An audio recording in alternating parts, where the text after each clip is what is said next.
Welcome, Bryan, to the 1 of 10 podcast, the number one podcast in the world on how to grow on YouTube. Hell yeah, thanks for having me. Off the bat, can you tell the people what you do and what kind of results you've gotten? Yeah, I'm happy to. So I run a YouTube scriptwriting agency. Some would say, the world's only YouTube scriptwriting agency, and we work with educational creators, in 40, 50 plus niches, and we help grow their YouTube channels through retention optimized scripts. And cumulatively, we've gotten I think 40, 50 million plus views across all of the videos that we've scripted. And on top of that, these videos have generated each hundreds of thousands of dollars in revenue. Each individual specific videos have done that. So let's jump straight into the value. You did a 1 of 10 on your channel, which is the full YouTube script writing course, right? So can you talk more about how you came about to creating that script? What's the process from A to Z? I mean, one of the misconceptions that people have regarding scripts is that they think it's only one format, right? Where it's, it's on a Google Doc and everything's word for word. But really, when you think about a YouTube script, it basically just means planning, right? And when you plan a video, that could just be in bullet points, that could be in Google Slides, that could be using a Miro board, that could be using a Gamma doc with different forms of presentation. All of those are considered different forms of scripting, right? And really, a good script starts with the title, thumbnail, and the idea, right? And this is something that 1 of 10 helps with. And one of the things that I identified within the YouTube scriptwriting niche, that's what my channel is around, is that there wasn't a good long-form resource on YouTube scriptwriting. So if you go into the search bar and you search YouTube scriptwriting, right, a couple things that you'll notice is that a lot of the videos are like 13 minutes long, 11 minutes long, 5 minutes long, 8 minutes long, and then there's my video, 10 minutes long, 5 minutes long, 30 minutes long is like 30 minutes long, and then the phone booth had it like an hour like a video long, and that was live stream, right? Mm-hmm. So most of the videos are around like the 10 to 15 minute range. So what I kind of noticed is that there was a big gap in terms of actionable YouTube scriptwriting advice in the form of a full course. So that's kind of where the video idea came about. We knew, okay, in the ballpark, we wanted it to be a long course. We wanted it to be like A to Z resource. And I wanted it to be something that I could show, future scriptwriters that I hire, or anyone within the scriptwriting community can share this. And okay, this is the go-to resource for learning YouTube scriptwriting, right? So that's where the video idea came from. And then we immediately started doing research, right? And this is something that I'm native to. So I put together a lot of my YouTube scriptwriting knowledge inside just one document. And one of the things that I decided to do is to use Gamma. Gamma is like a Google Slides kind of app. It's a little bit of like different colors. And you can see here, I put all of the slides together. I'll kind of talk about the process of putting together this set of slides, and altogether it's like 186 pages. So what I did was that, okay, first I outlined all of the different parts within this course. So that would be figuring out the idea, figuring out the research, how to do research, how to write a hook, how to write the body, how to write open loops, how to write the call to actions, and how to edit the video, etc., etc., etc. And then I also wanted to have script breakdowns within this full YouTube scriptwriting course masterclass. So once I outlined all of the points, and this is something that I was familiar with, if it's a topic that you're not familiar with, you will have to do research on the many different pillars within the specific video that you want to talk about. And many people think that research is this super long, super in-depth process that can take hours and hours and hours. But really, when you are learning any new piece of content, or when you're learning any piece of topic, there's usually a couple of main pillars that you really have to understand. So for example, if you are trying to learn about YouTube growth, what are the main pillars? Number one is learning ideation, right? And then there's learning titles, and then there's learning thumbnails, there's learning how to script the video, there's learning how to record the video, and then there's learning how to edit the video, right? So that's broadly the main things that you want to think about when you are learning a specific topic. And then when you dive deep into it, okay, ideation, titles, thumbnails, there's going to be nuances to it, right? But broadly, if you can understand 80% of what you want to talk about, you can actually put together a full course like this, and this is something that you can teach, and you can apply kind of this methodology of, okay, breaking down Google Ads into its base parts. Okay, what are the 6 or 7 things I need to know? And then you would branch out, and then you dive deeper into those specific subsections, and that way you can learn a topic really fast. So that's the approach to research. And when I was researching, this specific topic, I watched all of the videos on YouTube scriptwriting, what they talk about. And really, one of the things that I do is that you want to figure out the angle of the video, right? So that's looking at all of the videos within your niche and understanding what are they doing right and what are they doing wrong. And based on that, you can figure out, okay, is their storytelling good, average, or totally bad? Or is it or do they have excellent storytelling? And then from there, you can figure out, okay, I need to index up the level of storytelling in my specific niche. Or you can look at the level of information that they've put out, right? If the level of information is very mediocre in very infant niches like YouTube scriptwriting, the information out there within YouTube I would consider is very mediocre. As long as you put out better information than them, that's a really good way to stand out, right? So it's looking at all of the videos within your niche and then figuring out, okay, how can I index on top of them? And then you just make a video around that, right? Not all of the times when you index on the quality of information will your script or will your video perform better. But if you do it, on average, like 10 times versus not doing it at all, your averages will just increase, right? That's one of the things that I think about when I'm scripting a video. How do you go about doing the research for clients in a field that you're not too familiar? Because you've done script writing in all kinds of niches, right? Yeah. So, I mean, number one, it helps that, I have my hands in all of these educational niches, and, writing for faceless channels would be something that I might be a little bit more inexperienced in. So within education, right, it helps that I run my own business, so I understand a little bit about the sales side of things. So when a sales client comes to me, that's something I understand. It's helpful that I've watched a lot of dropshipping videos, so I can easily learn dropshipping, and I know a little bit about e-commerce because we've had e-commerce clients.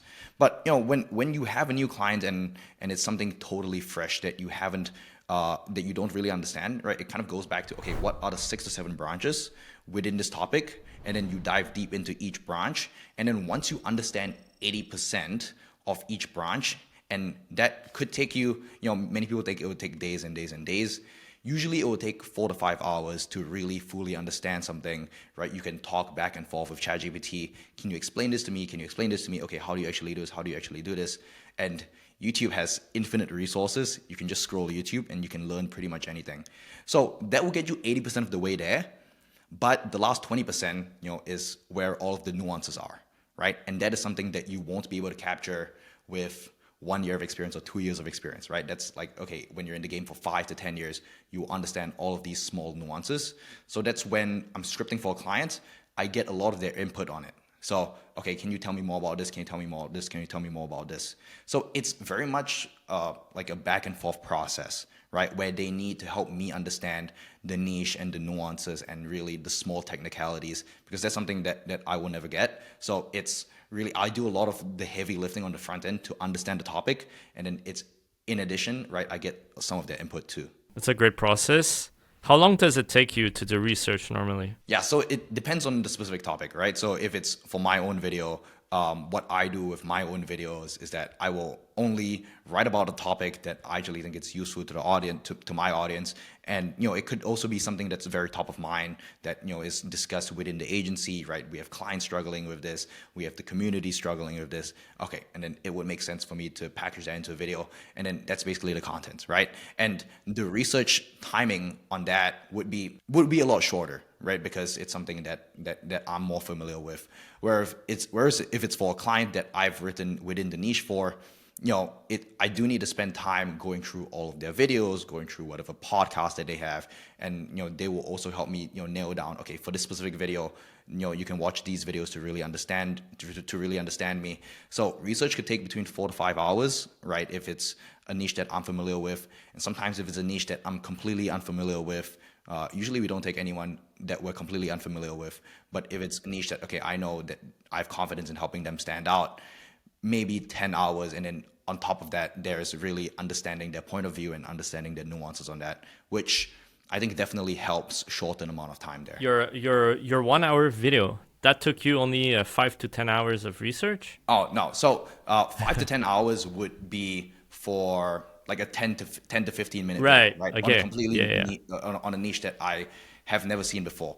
On this Makes 1 hour sense. video, I can describe the whole process, right? So we outlined all of the points that I wanted, and then I made the initial set of slides, right? So, and with these slides, what the kind of the idea in the way that you design it is that you have one headline and then one image, right? And then one other text if you want. So one headline, or like some text, and then one image, right? So that way each slide is very clear. So I made the initial set of slides. It was 100 slides long, and then I recorded it, and then I noticed I was rewatching the recording, and I didn't like my tonality. I didn't like how some of the slides were too wordy. So I went back, I redid the slides. It went from 100 slides to 140 slides, and then I got in front of the camera again. I re-recorded it. I rewatched the recording. I still didn't like it. I still felt some slides were too wordy. I didn't like my tonality. I didn't like that I wasn't, have eye contact with the camera as much as I wanted to. So I redid the slides one more time. I expanded on each slide. It became 180 slides. And then I re-recorded it one more time. And yeah, and that was basically the final product. So it took me like 3 rounds of recording. Each round of recording was about like 2 hours long, plus the time to revise the slides, which is about like, 1 to 2 hours each. So, if you do all the math on that, in like this specific video, maybe about 17 to 20 hours of like actually me doing the deep work and not like just me screwing around.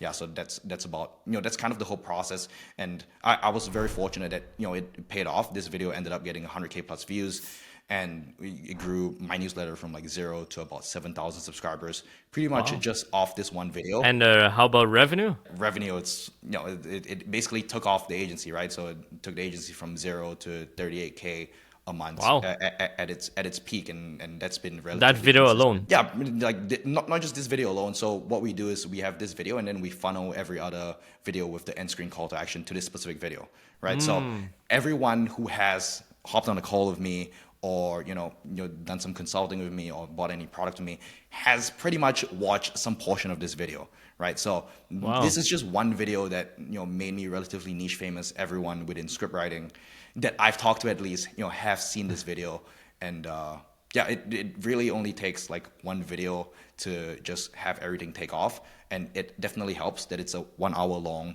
course, in-depth dive, and it's the only resource out there. Like I always say, you're one video away from changing your life. So this was it. Yeah, exactly. And it's just a PowerPoint slide, right? It's not anything super complicated. But I think one of the things that I did really good in this specific video is, number one, I redid it when I wasn't satisfied with it. So it wasn't just some subpar and mediocre video that I put out. And number two, with the funnel, we funneled everyone to a newsletter, right? And I write a daily newsletter, and because people who watch this video who want to get the set of slides, I do a lead magnet funnel within the description, so they can sign up to the newsletter in exchange for this set of slides, which I think people go back and reference every single time. Yeah, and I just email them daily, and I get to talk to the people on YouTube. It's a direct line of conversation with them, rather than just having the audience sit on YouTube, and it's not somewhere I can talk to them directly all the time, and it's competing with all these other videos. And once the research is completed, what is the next step? How do you concise everything? Yeah, so once the research is completed, right, you want to outline the video, right? So usually the research document, if you have it in a Google Doc, it might be like 5 pages long. In some cases, like 10 pages long. You really want to outline the script to figure out, okay, what are the important parts that I want to keep, and what do I want to remove? In a lot of cases, when people think about research, people think about it as like this very long doc, and okay, I want to have every single thing inside the video. But that's usually not the case, because you want to have all of the information that's necessary for the viewer to understand the topic. And the kind of like nice to have information is something that you would probably just cut from the specific video, because it's not directly providing value to the audience, and you want to get straight to the point. So once you have the research, you outline the research. Okay, this is payoff 1, payoff 2, payoff 3, payoff 4, and what's within these payoffs. And when you look at the outline, you want to be able to visualize the full script written out. Because if you can't visualize the full script written out, that means that the flow is broken somewhere within the script, right? And this is mainly for educational scripts. And once you have an outline where you look at it and you read it, you can imagine the flow of the full video. Then you can move to start writing the actual script, right? And when you start writing the actual script, we all know that the most important part is the first 30 seconds, right? So the first 30 seconds is the hook. And with the hook, right, a lot of the times you would have already finalized your title, right? So you want to finalize your title, and the very first line, you have to meet the expectations of the title, right? So the title will set expectations, and you just meet that expectation. And so you'll meet the expectation on the very first line, and on the second line, you'll create a new open loop. So that's creating a curiosity gap, right? Maybe that's opening a new storyline, giving the viewer a little bit more information and more context. And then on the third line, with educational channels, you want to establish your credibility, because it's easy for anyone to get on the camera and start yapping. But if you establish your credibility, you tell people why you are worth listening to, right? In my case, it would be, oh, I've worked with this channel and this channel and this channel, and we've gotten all of these views and we've gotten all of these results. So that way people know that, okay, like this guy's someone worth listening to. Maybe I'll actually spend an hour watching his video. And then we set expectations for the video. So in this video, we're going to talk about this, this, and this. So that's the hook. Do you normally do multiple hooks? Yeah, so with clients we write like 2 different hooks, and they're usually 2 very different hooks with like with different first lines, just to kind of give them a feel and get them to pick. We'll obviously have a recommendation, but yeah, we'll usually write 2 hooks, and then I'll talk to my team, and I'll talk to other people. I'll get feedback from other people. A big part of the process is sending the script to other people and getting feedback, because once you record the script, the script is done, right? So the script is basically the plan of the video, and I'm very fortunate to have access to a lot of people who know what they're doing. So I'll send it to them. I'll get feedback on the hook. There's a couple of things that they'll change, and then we implement it. But for clients, yes, we consult internally within the team. Okay, these are the 2 hooks we finalize. Which one do we prefer? And we send it to the client, and then they kind of pick from there what resonates with them the most. So for the hook, did you find any tricks to keep retention high in the first 30 seconds? Yeah, so in terms of tricks, it's really just falling back to the basics. And, and basics is like the very first line, you really want to validate the click. A lot of people try to get really fancy, especially in the education space. They try to start with credibility. I've grown XYZ companies, for X amount of time, and we've generated all of this revenue. And you do that during the first line, and I've tried that in my videos. And I've realized that the first 30-second retention always drops if you start with credibility, and I've always found just better success if you validate the click immediately. So it's like not trying to do anything super fancy and just going back to the basics, right? So that's the very first line. You want to validate the click. And then in the second line, that's creating an open loop and creating a curiosity gap. So that's making the viewer going, oh, like what's next, what's next, what's next? And then you establish expectations. Okay, this is what the video is going to talk about, and you lay that out really clearly so that the viewer knows exactly what to expect, and they don't just click off in the middle because it's not something they expected. And also, something that I've really invested in and that's been really important to me is like tonality training, right? Because the energy in the first 30 seconds is important, right? And you can be super monotone, right? And you can be like this, like this, like this, and that's going to ruin the whole video. You can give it to the best editor in the world. There is absolutely nothing that they can do if your camera presence is not good.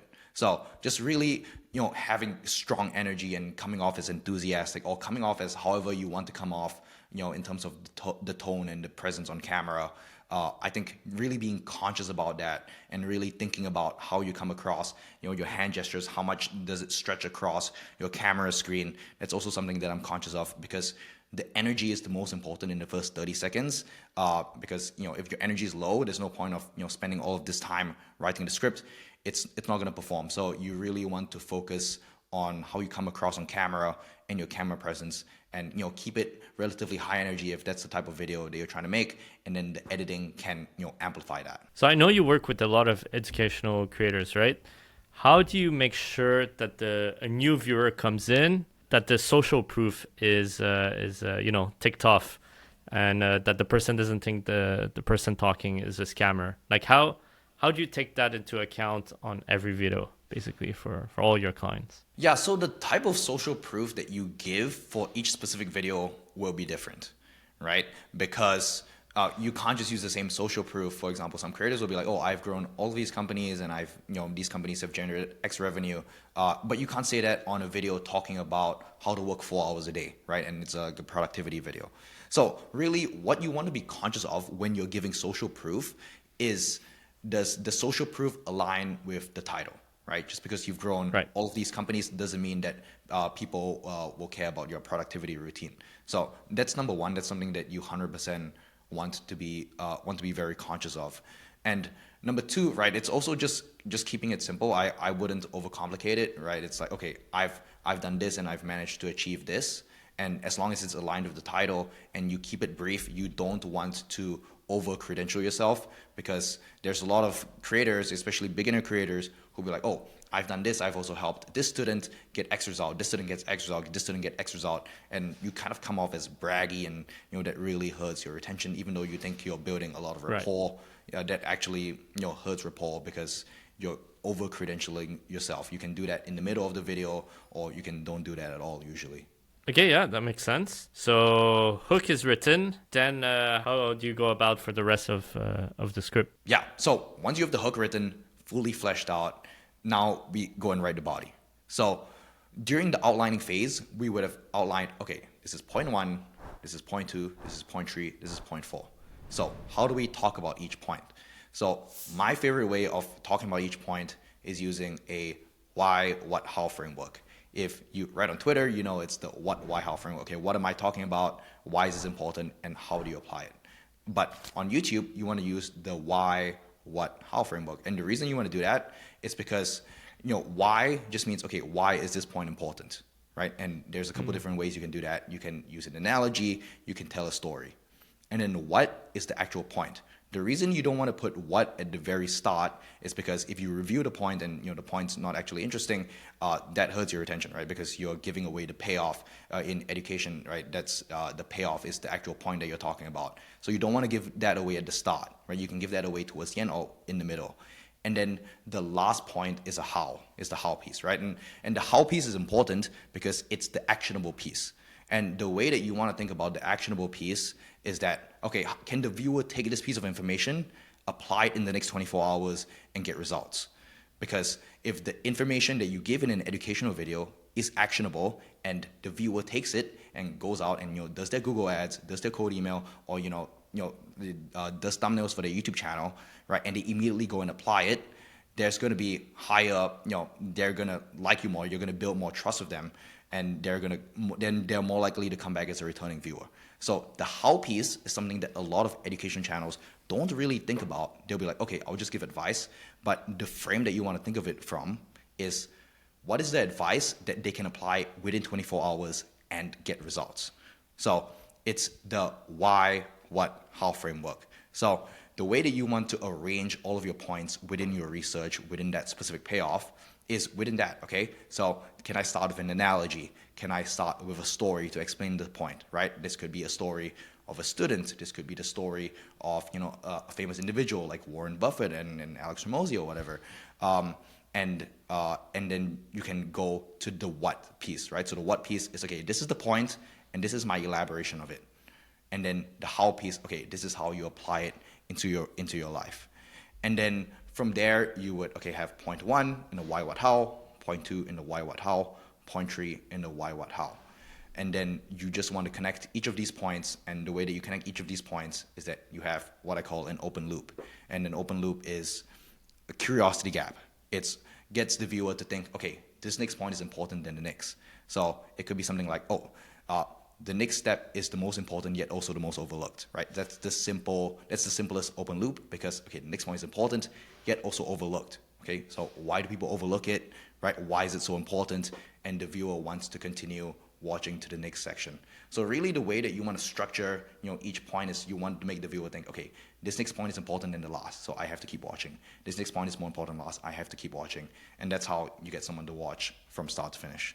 But something I'm curious about, how do you make educational content, let's say, interesting and entertaining for a viewer? You can make it interesting with stories, right?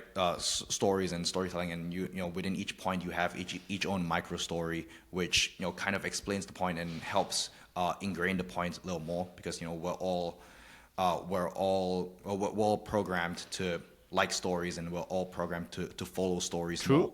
So we usually start with a story to really hook them in, right? Because it's usually the story is usually something relatable, right? And the way that you want to think about the story is that you don't just go on and rant and yap yap yap yap. Right. Really, the frame that you want to think about a story is that there needs to be stakes established, right? And there needs to be intention and there must be obstacles.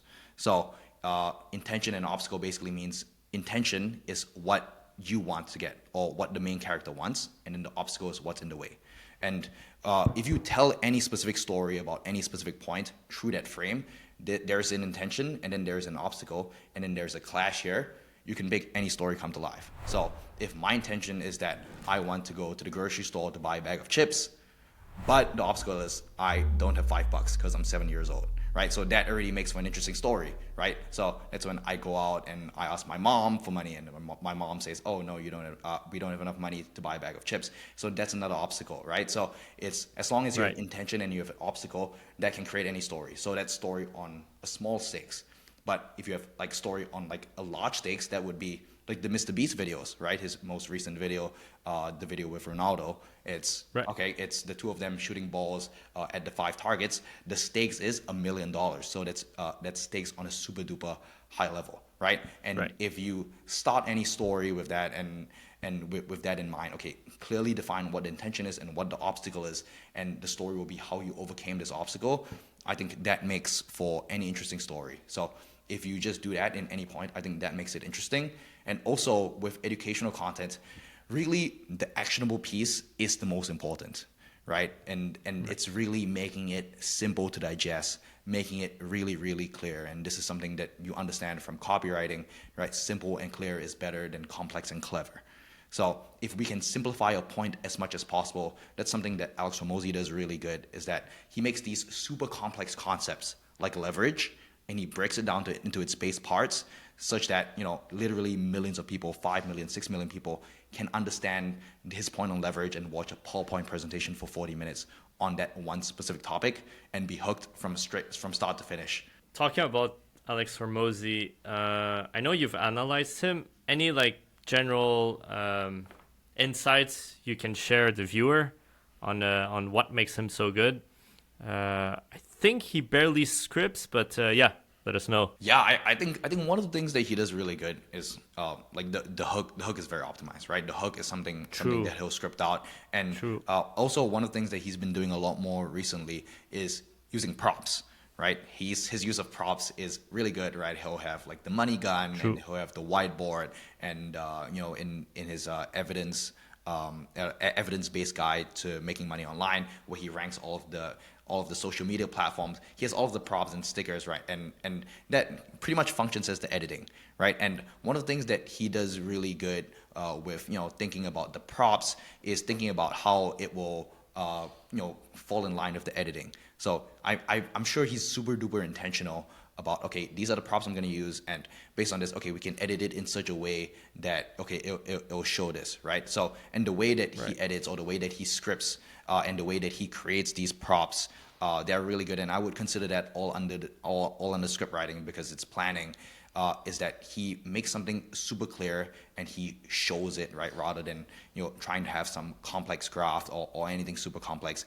He really just chunks it down into making it as simple as possible, right? If you have a point on leverage, he breaks it down to its base parts, right? He breaks it down to its base definitions. If you look at all of his most popular videos, right, it's just complex concept.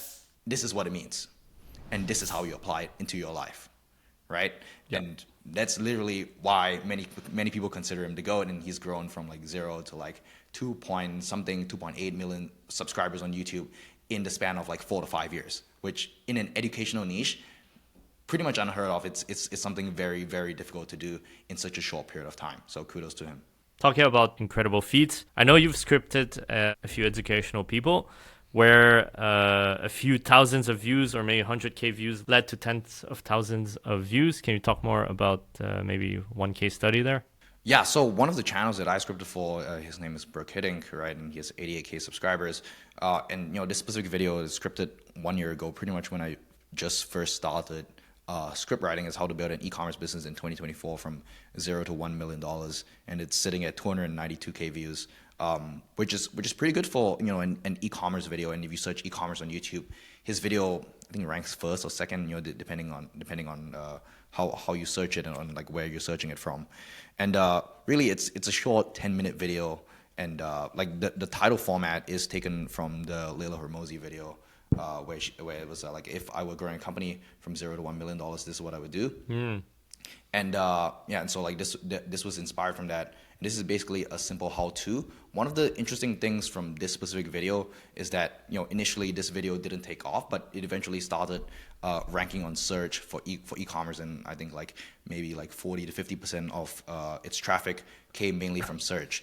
And one of the things that I'm very conscious of when I'm scripting like a how-to video is, okay, if the plan or the strategy with this specific video is to rank on search, how do we script it in such a way that it actually starts ranking on search, and when it starts ranking on search, it actually gets views. So scripting a video that's intended for browse or intended for the homepage is very different from scripting a video intended for search.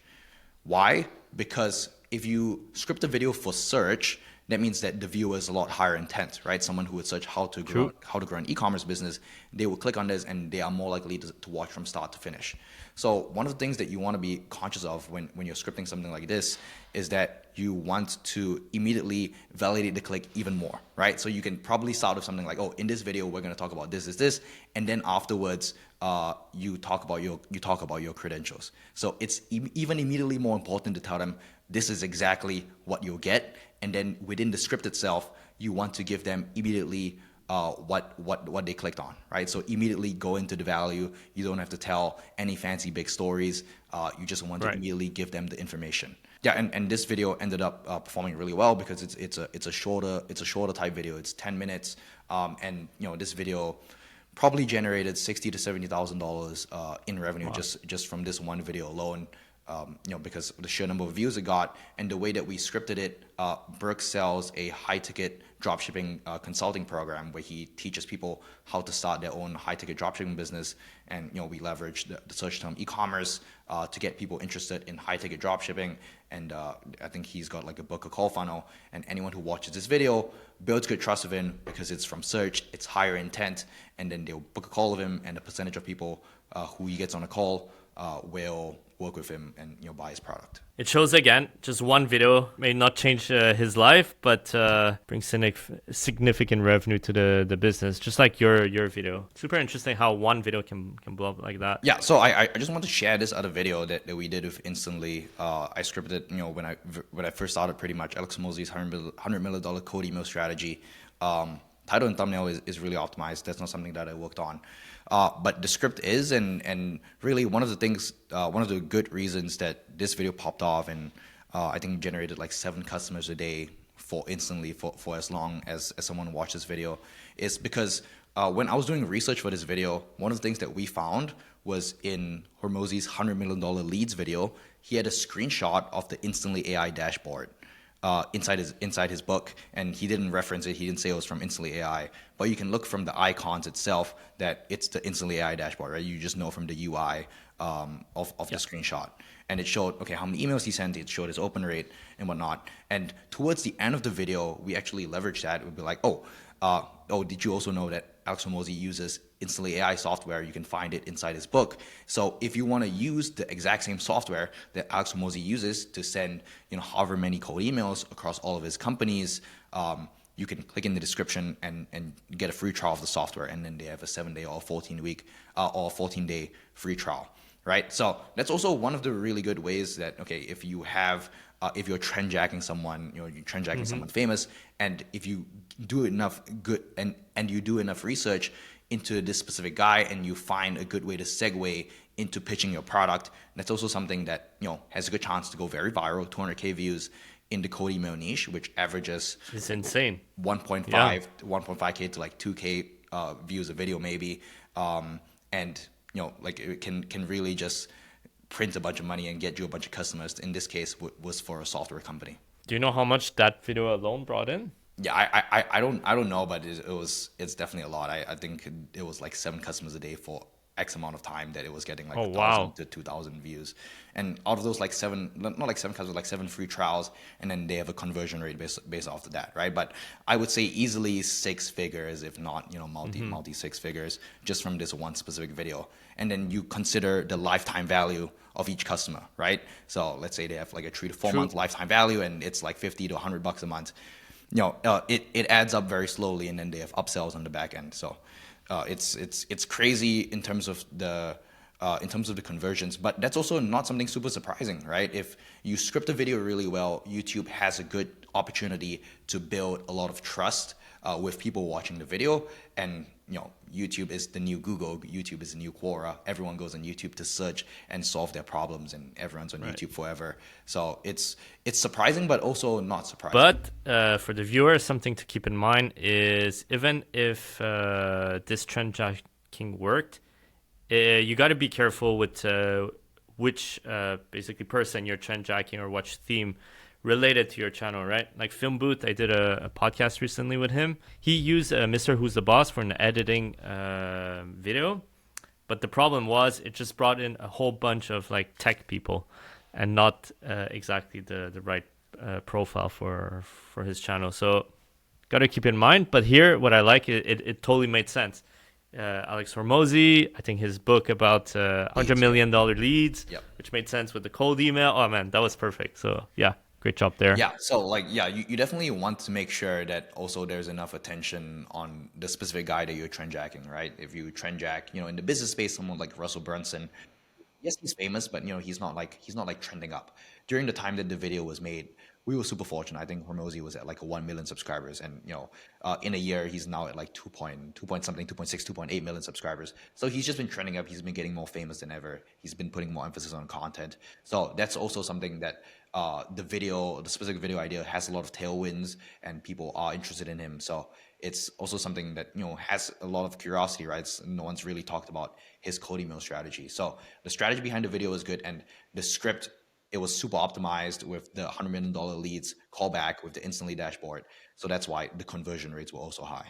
So what is the biggest mistake you see script writers commonly make? Man, where do I start? Yeah. Like I would say number one, if you're a scriptwriter or you're a YouTuber, it's very easy to spend hours and hours on research, right? And the research never stops. And True. yeah, and that's with a lot of people that you probably work with too. It's they just want to pour their heart and soul into this one specific video, and they do research, and they go into all of these rabbit holes, right? Whether that's a documentary channel, whether that's an educational channel, the research can theoretically go on forever, but the research space has to end at a certain point, right? Because Yeah. if you have an upload schedule, you as a YouTuber, as a creator, it's important to stick to an upload schedule, and that's when research has to end, and you have to start creating the video. And really, research ends when you feel like you have enough information to start crafting a full script, right? And then you can start writing the full script, right? You wouldn't do research and writing the full script at the same time because you'd be doing too many things, right? But you can, once you finish writing the full script, if it still feels like something's missing, if you still feel like, okay, the story isn't as complete, then you can go back into research, right? But it's, if you spend, 40, 50 hours on research, that doesn't make sense. If you want to stick to upload schedule and you want to actually win on YouTube, upload schedule is important. You have to end the research at some point. So number one would be spending too much time on research. And number two, I would say, is trying to do too many things at once, right? If you're a creator, if you're a YouTuber, you know this, right? You have to edit the video, you have to do the title and thumbnail, right? And you have to script the video, and then you have to record the video, and then you have to deal with the business side of things, sponsorships. If you have a business, all of your clients, it's easy to do too many things at once. But when you're scripting, right? Scripting, or like any writing, is a form of thinking. So when you think, you need to have clarity. So you need to block out time for scripting the video. So that's deep work time. So that's early in the morning, 6 a.m., if you're a morning person, and you're blocking out 2 hours to actually write the script where it's uninterrupted and you can think clearly and you can actually write the script and do the deep work. Or, it could be, super late at night where there's no distractions, right? Or you put your headphones in, right? No music, no WhatsApp notifications, and you just actually do the thing. So it is doing too many things at once and not having a clear mind when they're writing. And I would say number three, the biggest mistake is also, doing research, scripting the video, and editing at the same time. Because if you're doing Right. research, you're in a different mode, right? You're on different tabs and you're trying to figure out stuff. When you're scripting it, you're in writing mode. You're trying to connect the dots. And when you're editing the video, and when you're editing the script, right, you're trying to, okay, figure out, okay, is there grammar mistakes? Is there structural mistakes? Is there vocabulary mistakes? Can I, shift the story? Can I place a story here? Can I shift this other point here? Or can I do more research at this part? So it's really using different parts of your brain. And when you do too many things at once, that's why so many YouTubers, so many creators feel overwhelmed, because they try to do all of these different phases at different times. So you definitely just want to, okay, I'm going to do research first, and I'm going to script the video, and I'm going to edit. Okay, after I edit, if I want, I can go back and do research, but you need to do it step by step by step. And talking about the research being too long, is there any tools that you use to research topics faster? And do you use any tools for your script writing? Yeah, so in terms of tools, right, the 1 of 10 tool is really useful. Yes. You just go on that and you find all these different topics. And, if you're in the YouTube scriptwriting niche like I am, you just go on there and you can see all of these different videos, and you can click them, you can watch them, they're outliers, and then you kind of figure out during the research phase, you form a thesis on, okay, what information that they have is good, is their storytelling good, like what I previously talked about. So 1 of 10 tool, and going on YouTube, just searching YouTube scriptwriting is also really helpful. And really, in terms of gathering all of the information, it's okay to use AI during your research phase. I personally don't use a ton of AI when I'm scripting the videos itself, because especially when you're working with personal brands, if it's your own videos, it's hard to teach AI your specific voice. Is it impossible? No, I wouldn't say it's impossible, right? I think there are tools out there like subscriber.ai that actually does a good job. That Skills tool, especially for faceless channels. But if it's for personal brand content, it's sometimes really tough to emulate your voice. There's certain words that you say, there's certain pacing which you say certain words. So you want to, practice the muscle of writing that by yourself. But when I'm doing the research and I'm getting all of it together, perplexity.ai, it's a really good tool, right? They give you all of the research. ChatGPT is the standard, right? You go and you talk to it and you go back and forth, figure out information, struggling with these ideas.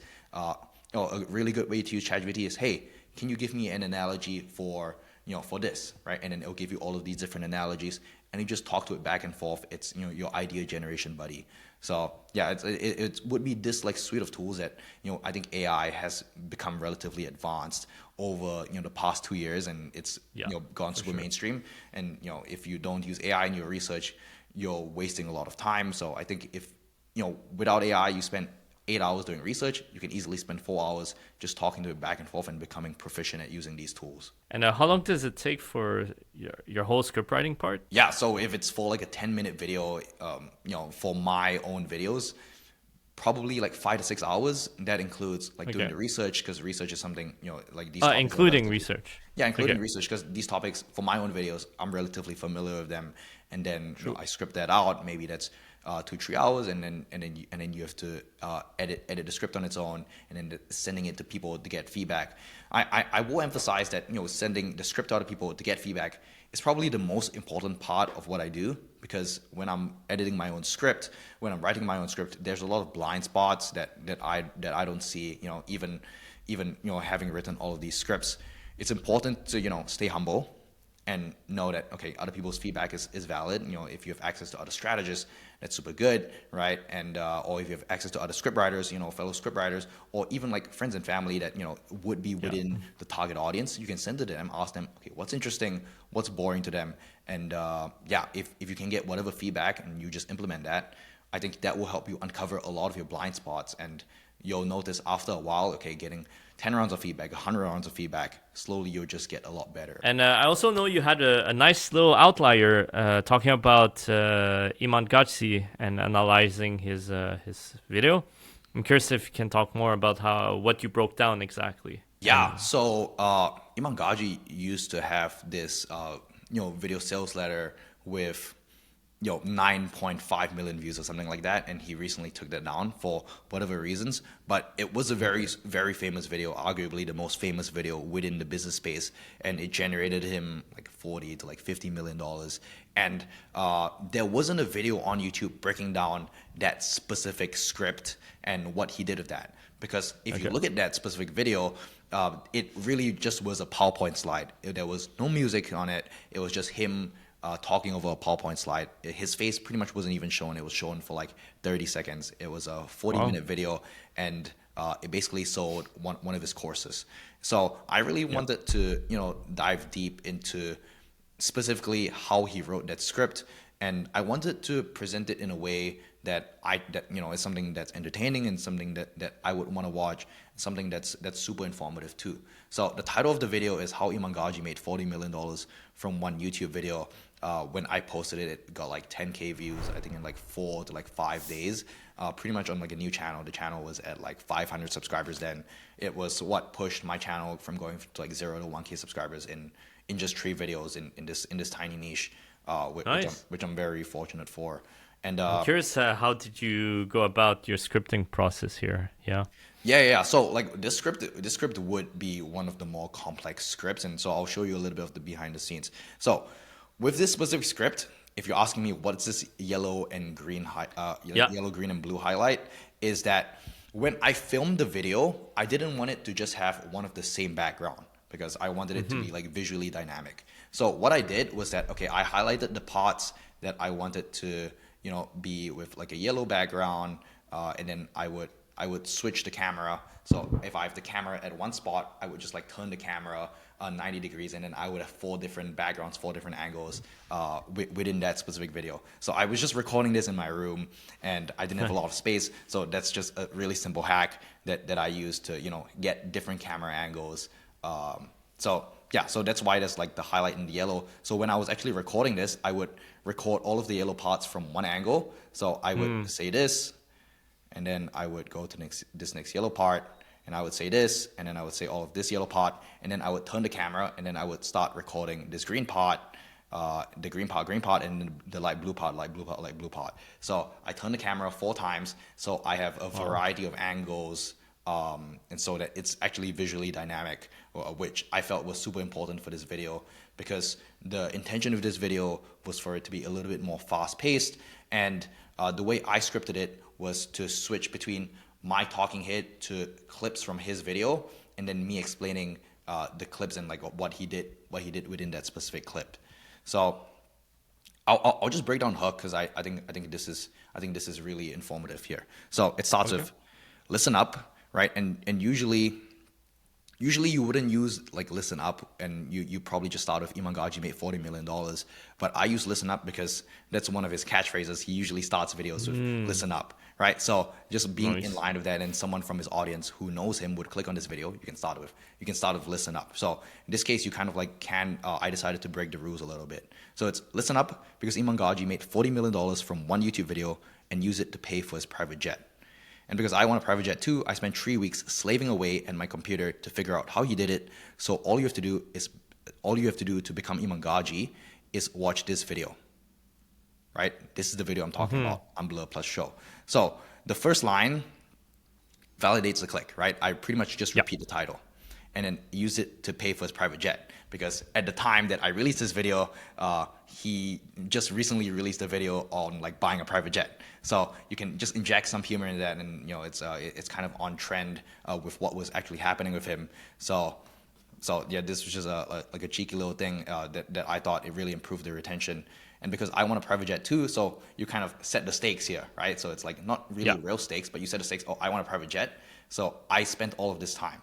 Right? And this is basically the credibility piece, right? I spent 3 weeks slaving away at my computer to figure out how he did it. So if you don't have the credibility piece of, I generated all of this revenue, I got all of these views, or I did all of this for my clients, and I did all of this personally, what you can do is you can have the credibility piece by outworking someone. And this is called an input bias, right? Where you put in more effort than someone else, and that way you can build trust. So it's like, okay, this guy spent 3 weeks, and he's going to give it all to me in 10 minutes. So I'm going to give him some attention.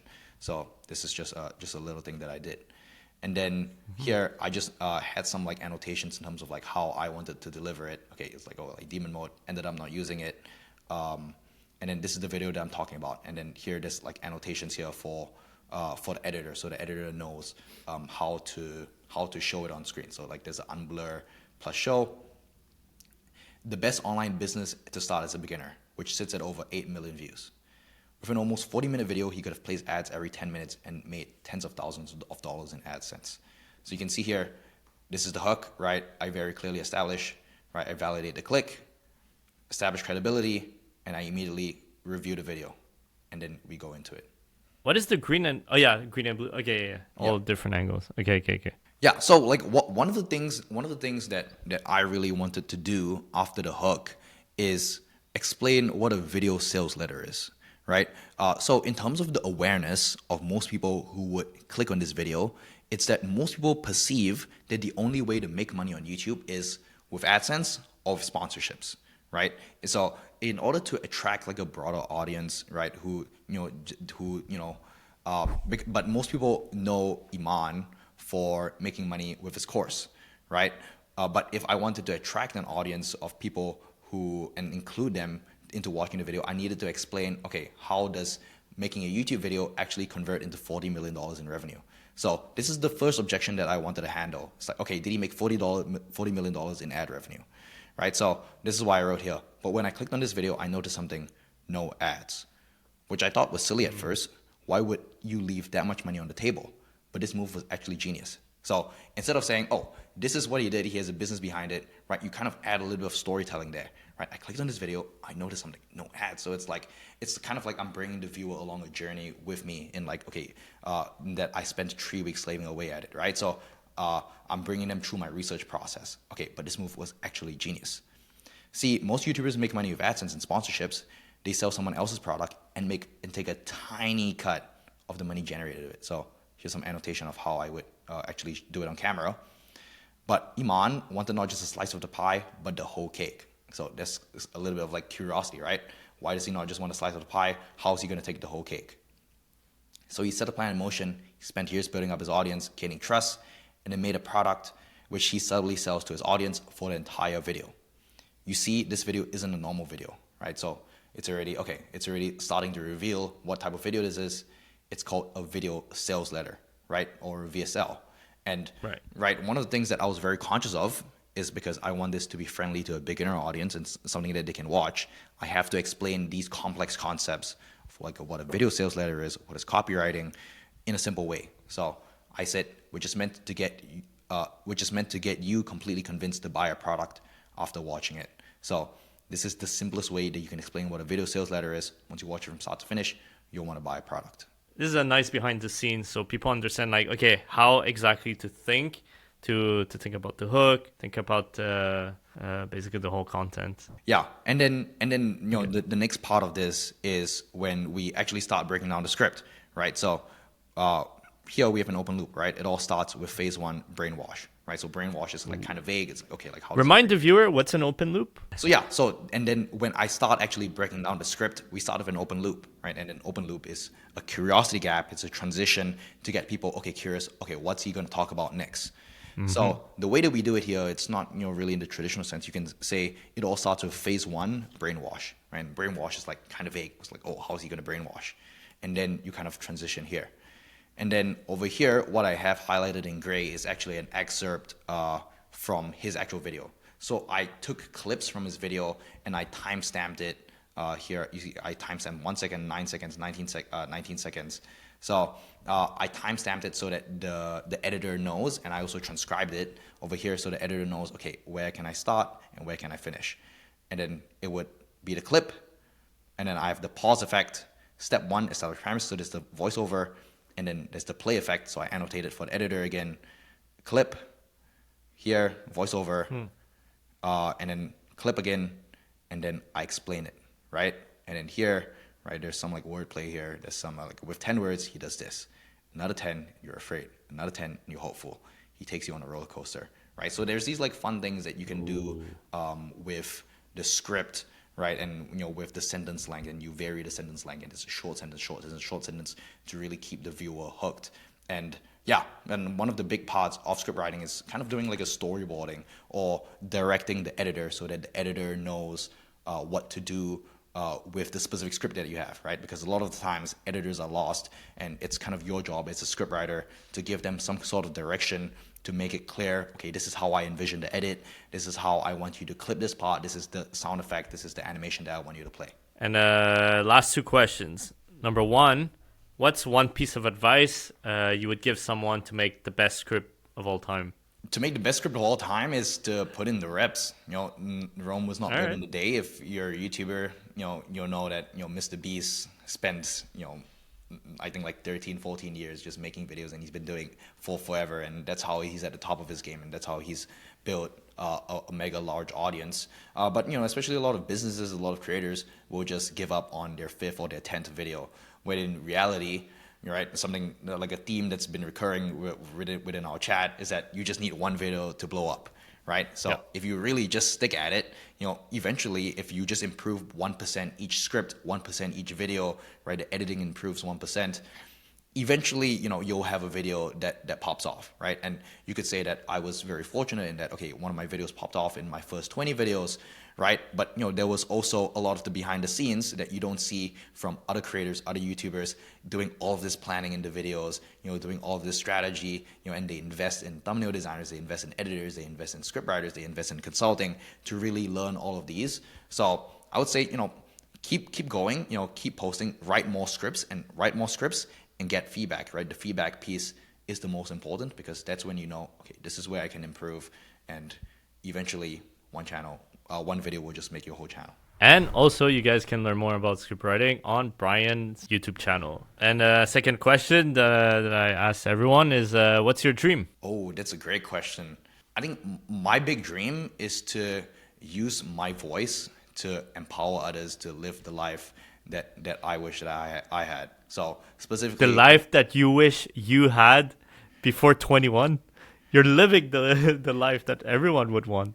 Yeah. I mean, it wasn't always like this, right? So if you know a little bit about my story, is that I was in the military for 2 years. I absolutely hated it. I was stuck in Singapore for 2 years. I didn't like it. Singapore weather is way too hot, and I was getting paid like $500 US a month, right? And it's something that I didn't want. I wasn't looking forward to going to uni, and I found writing online, right? I started writing on Twitter, and eventually, Richard was actually one of the first people to introduce me to like YouTube strategy or the YouTube space, right? When I first met him, I was like, what's YouTube strategy, right? And, like slowly I learned bit by bit. I started working with an agency, and then I started my own thing.